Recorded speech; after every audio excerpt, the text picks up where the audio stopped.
Hello အားလုံးမင်္ဂလာပါဒီနေ့တော့ run shoot p ထပ်ပြီးတော့မှတင်ပြီးတော့မယ်နော်အခန်းရဲ့ run shoot p မှာတွေ့ရမှာကဒီမှာပုံလေးတွေပေးထားပါတယ်နော်ပုံလေးတွေပြထားပါတယ်သူက ichi ဘန်းမှာကသူကမြားလေးကိုအောက်ထိုးထားတယ်နော်ဘေးကဥပမာ1နဲ့3လေးပေးထားတယ်ဆိုတော့ဒီမှာကောင်းလေးကသူလက်ထဲမှာကင်ထားတဲ့ဟာလေးကိုပြောပြနေတယ်သူလက်ထဲမှာကင်ထားရင်ခိုးတယ်လေဒီဟာလို့ပြောချင်တာအဲ့တော့ခိုးရဲဝါဇာရှိဆိုတာမဂ္ဂဇင်းဆိုတာချက်ခဲ့ပြီးပြီနော်ခိုးရဲဝါဇာရှိတဲ့ဒီဟာဒီမဂ္ဂဇင်းဖြစ်တယ်တဲ့ရဲနမနီမှာကြတော့ဆိုရဲဝါနို့တိုတယ်ဒါဆိုရင်တစ်ဖက်လူရဲ့လက်ထဲမှာကင်ထားတာကအဲ့ဟာလေးနော်အဲ့ဟာကနို့တိုတယ်ဟာလေးနှုတ်စာအုပ်ဖြစ်တယ်လို့ပြောတာရဲစမ်းမှာကကြတော့အားရဲဝါဂျီရှိုတယ်သူတို့နှစ်ယောက်ရဲ့အလန့်ဝေးတဲ့နေရာမှာဆိုရင်အားရနဲ့တုံးတယ်အဲ့တော့အားတွေကဂျီရှော့ဆိုတာအပိတန်ဖြစ်တယ်ခိုးရဲဆိုတဲ့အားတွေရဲ့အကွာဝေးပေါ့နော်3ပုံ3နည်းလေးတိပြီဆိုရင်ကျန်တဲ့လေ့ကျင့်ခန်းတွေကိုဆက်ပြီးတော့မှလေ့လာတော့လို့ရပြီနော်ဆိုတော့ ichiban ni ban စမ်းပန်ကိုကျွန်တော်တို့အတွက်လေ့ကျင့်ခန်းလေးလုပ်ထားပြီးတာကဒီမှာကဒါလေးကအိတ်ကလေးအိတ်ကိုခါပန်းလို့ချက်ခဲ့ပြီးတာအဲ့တော့တစ်ဖက်လူရဲ့လက်ထက်မှာတိုင်တာဖြစ်တဲ့အတွက်ဒီနာအဖြစ်ရပါဖြစ်မလဲဆိုတော့ဆိုရဲဝါခါပန်းတဲ့ဆိုမှဖြစ်မယ်အဲ့ဒါဒီအိတ်ဖြစ်တယ်နံပါတ်2ကကြတော့ကောင်လေးကသူတွေးလက်ထဲမှာကင်ထားတာလေနော်သူ့ရဲ့လက်ထဲမှာကင်ထားတာလေးကတော့ဒါဆိုဒီဟာဒီတော့ဖြစ်တည်ပဲပြောမှာပေါ့ဒီဟာဒီဆိုရင်ခိုးတယ်ဝတော့ဆိုတော့ခါကိအဲ့တော့ခိုးတယ်ဝခါကိ des ဒီဟာဒီတော့ဖြစ်တည်နံပါတ်3ကကြတော့သူတို့နှစ်ခုရဲ့အလန်းဝေးတဲ့နေရာမှာဆိုရင်အားတယ်နဲ့သုံးမယ်ဒါဆိုရင်ဒါလေးကတီဗီဖြစ်မယ်လေနော်တဲပြီးဆိုတာတီဗီမလားအဲ့တော့အားတယ်ဝတဲပြီး desရအောင်နော်အဲ့တော့ကျွန်တော်တို့က TV ဆိုတဲ့ meaning တွေလည်းခိုးတူပါတွေလည်းတည်ရမယ်တော့ဆိုတဲ့ခိုးတူပါလည်းတည်ရမယ်အိတ်ကခိုးတူပါတွေလည်းတည်ရမယ်အဲ့တော့ခိုးတူပါကိုချက်ဖို့မတင်ပါနဲ့နော်နံပါတ်2မှာကျတော့သူက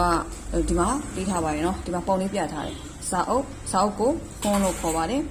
နံပါတ်2ကနာယီကိုတုတ်ခဲနံပါတ်2ကဒါကဥပမာနော်ဒါက ichi ဘန်းမှာကတုတ်ခဲနီးဘန်းမှာကင်မရာကိုခမဲတာ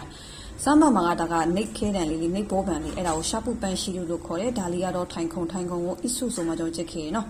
ဆိုတော့သူကဥပမာလေးပြထားတယ်ဟွန်းဆိုပြီးတော့မှပေးထားတယ်ကိုလေးကဟွန်းဒက်စ်ကဒီဟာဒီစာအုပ်ဖြစ်တယ်လားတဲ့ဟုတ်တယ်လေနော်ဟုတ်တယ်စာအုပ်ဖြစ်တယ်ဆိုရင် hi hondas လို့ပြန်ပြောမယ်ဟုတ်ကဲ့စာအုပ်ဖြစ်တယ်ဒါပေမဲ့သူကနောက်ထပ်ဥပမာတစ်ခုပေးထားတယ်တဲချောဆိုမှပေးတာဒါတဲချောမဟုတ်ဘူးဒီမှာ book စာအုပ်ကြီးတဲချောဆိုတာအိတ်ဆောင်မက်ဆူကြီးနော်အဲ့တော့ခိုးရဲဝါတဲချော desk ကဒီဟာဒီတဲ့အိတ်ဆောင်မက်ဆူလားတဲ့အဲ့တော့မဟုတ်ဘူးလို့ညင်းတဲ့အတွက်ရဲ့မဟုတ်ဘူးဘာဖြစ်လဲစာအုပ်ဖြစ်တယ်ဆိုရင် hondas ဥပမာ1နှစ်ကိုဒီလိုပုံစံလေးသူကပြထားပေးတယ်ဒါဆိုရင်ကျွန်တော်တို့ကဥပမာနာရီဟုတ်တယ်ဆိုလဲဟုတ်တယ်ပြောမယ်မဟုတ်ဘူးဆိုရင်လည်းတခြားဟာတုံးမယ်လေနော်ဆိုတော့နံပါတ်1မှာကတုတ်ခဲပေးထားတယ်ဒါလေးကနာရီဖြစ်တဲ့အတွက်ကျွန်တော်တို့ဥပမာနံပါတ်1နဲ့တူတူပဲအဲ့တော့ဘယ်လိုမျိုးမှလဲဆိုတော့ခိုးရဲဝါဟွန်းနေရာမှာကျွန်တော်တို့ကတုတ်ခဲလေးထည့်လိုက်ရင်ရပြီခိုးရဲဝါတုတ်ခဲ desk ကဒီဟာကနာရီဖြစ်သလားဟုတ်တယ်ဆိုရင် hi တုတ်ခဲ desk နံပါတ်2ကကြတော့သူကရာဂျီယိုကြီးပေးထားတာဆိုတော့ရာဂျီယိုဟုတ်လားမဟုတ်လေခါမဲတာအဲ့တော့ကျွန်တော်တို့ကမဟုတ်ဘူးညင်းလိုက်မယ်အဲ့တော့ခိုးရဲဝါရာဂျီယို desk က ရဲ့ခါမဲတာ desk အဲ့လိုဖြစ်သွားမယ်သူကဥပမာနံပါတ်2နဲ့တူမယ်ရမယ်နော်ဒီတဲချောနေရာမှာကျွန်တော်တို့ကရာဂျီယိုထိလိုက်ဗျာရာဂျီယိုနေရာမှာကျွန်တော်တို့ကဟန်ညင်းလိုက်တာဖြစ်တဲ့ကင်မရာလေးဖြစ်သွားတယ်ဘာမှလည်းပဲစဉ်းစားကြည့်လေနော်နံပါတ်3ကကြတော့သူက MP6 ကခဲတယ်ဒါပေမဲ့ဒီညမှာ nick ခဲတယ်ကြီးလေသူက nick ဘောပန်ကြီးအဲ့တော့ကျွန်တော်တို့ကလည်းဥပမာနံပါတ်2နဲ့တူဖြစ်တဲ့အတွက်ခိုးရဲဝါ MP6 desk ကဒီဟာက MP6 ခဲတယ်ဖြစ်သလားတဲ့ကျွန်တော်တို့ကnick ဘောပန်ဖြစ်ပါတယ်ရဲ့ sharp ပန်ရှိတဲ့ဆိုမှပြန်ပြောပြလိုက်တယ်နံပါတ်4က isu ထိုင်ခုံဒါလေးလည်းထိုင်ခုံဖြစ်တဲ့အတွက်ကျွန်တော်တို့ကichiban နဲ့တူတူပဲဆိုတော့ခိုးရဲဝါ isu desu ကဒီဟာကထိုင်ခုံဖြစ်သလား hi isu desu ဟုတ်ကဲ့ထိုင်ခုံဖြစ်ပါလေရမယ်နော်နောက်တော့စမ်းပတ်မှာကဒီဟာစမ်းပတ်မှာဒီမှာလေမြားလေးပြန်ထိုးထားတယ်ဒီပုံလေးကိုပြန်ကြည့်ဖို့ဒါဆိုရင်ဥပမာနံပါတ်1မှာကခိုးရဲဝါ nan desu ကလည်းပြီးတယ်ဒါဆိုရင်ဒါဒီအကုန်လုံးတော့ခိုးရဲဝါ nan desu ကဒါပါလဲဆိုတဲ့ပုံစံမျိုးပေါ့နော်အဲဆိုရင်စာအုပ်ဆိုတော့ phone desu ဒါဆိုရင်ichi ni san yon ban မှာကကျွန်တော်ဘာလို့ပြောမှာဆိုတော့ခိုးရဲဝါ nan desu ကနေမိခုံးပေးလိုက်ရင်ကျွန်တော်တို့ကနာရီဖြစ်တယ်ပြန်ပြောမှာပေါ့သူခဲတယ်ဒီရဲ့ဟာလေခိုးရဲဝါ nan desu ကဆိုရင်ကင်မရာဆိုရင်ကာမေရာですခိုးရဲဝါ nan desu ကရှာပူပန်ရှိလို့ですခိုးရဲဝါ nan desu က isu ですရနော်4番မှာကကြတော့ပုံစံလေးပြထားတာကဥပမာရှာပူပန်ရှိလို့ရဲ့ဘောရုပန်ရဲ့ပြီးထား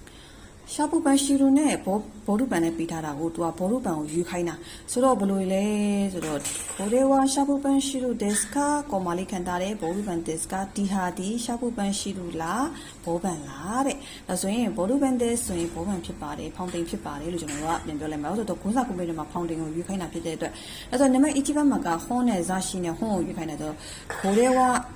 နော်ကိုရဲဝါနဲ့ပြန်စမယ်အဲ့တော့စာအုပ်လားမဂဇင်းလားဆိုရင် hon desk ကဇာရှိ desk အဲ့တော့ကျွန်တော်တို့ကစာအုပ်ကိုရေးခဏဖြစ်တဲ့အတွက် hon desk ရမနော်